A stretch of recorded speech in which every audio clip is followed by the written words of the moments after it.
ഇത് നോക്കി ഫുൾ കോമഡിയാണേ. എന്താ ചേട്ടാ തേങ്ങയെല്ലാം കുറവാണല്ലോ. നിങ്ങൾ തെങ്ങിന് പണി എടുപ്പിക്കില്ല? പണിയെടുത്തിട്ട് എന്നാ വിചിട്ട കാര്യോ? എല്ലാം കുരങ്ങ് കൊണ്ടുപോകല്ലേ. ഇതിപ്പോ ഒരാഴ്ചത്തേക്കേ ഉള്ളൂ. അത് കഴിഞ്ഞിട്ട് പൈസ കൊടുത്ത് വാങ്ങണം. തേങ്ങക്കെല്ലാം എന്താ വില?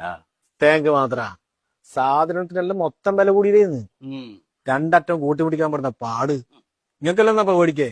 നിങ്ങൾക്ക് പെൻഷനില്ലേ? നിങ്ങൾക്ക് എത്ര പെൻഷൻ കിട്ടൂ? ഒരു 50 ഉണ്ടാവും. 50,000 റുപ്യ? അത് കൂടുതലല്ലേ? പഠിക്കേണ്ട സമയത്ത് പഠിച്ചാലേ നല്ല ഉദ്യോഗം കിട്ടും. വയസ്സുകാലത്ത് ഇതേമാതിരി പെൻഷൻ വാങ്ങിയിരിക്കുകയും ചെയ്യാം. അല്ലാണ്ട് പഠിക്കേണ്ട സമയത്ത് മരങ്കി നടന്നാലുണ്ടല്ലോ, പിന്നെ ഇതേമാതിരി ആരെന്റെ തേങ്ങയും ചുമലേശം നടക്കേണ്ടി വരും. അത്ര തന്നെ. അതെല്ലാം പോട്ടെ, നിന്റെ കൂലി എത്രയാ?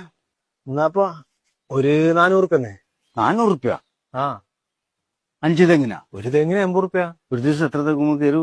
ഒരു 10-50 കയറൂ. നേരെ 8-5 40. ആ എല്ലാ ദിവസവും പണി ഉണ്ടാവുക? മിക്കവാറും ഉണ്ടാവും. ഈ ഭാഗത്ത് പിന്നെ ഞാനല്ലേ ഉള്ളൂ കേരേ. 3-4 12. അന്നേരം 1-20. മാസം 1,20,000 റുപ്യോ? അത് കുറച്ച് കൂടുതലല്ലേ? ശശിയേട്ടാ, പഠിക്കേണ്ട സമയത്ത് വെറും പുസ്തകം മാത്രം പഠിച്ചാ പോരാ. അത്യാവശ്യം തെങ്ങും കയറാനും പഠിക്കണം. അല്ല കൂടി കൊണ്ടാ ഇത് പൊളിച്ചു കേട്ടാ. സെറ്റ് എല്ലാം ലൈക്ക് അടിക്കാൻ.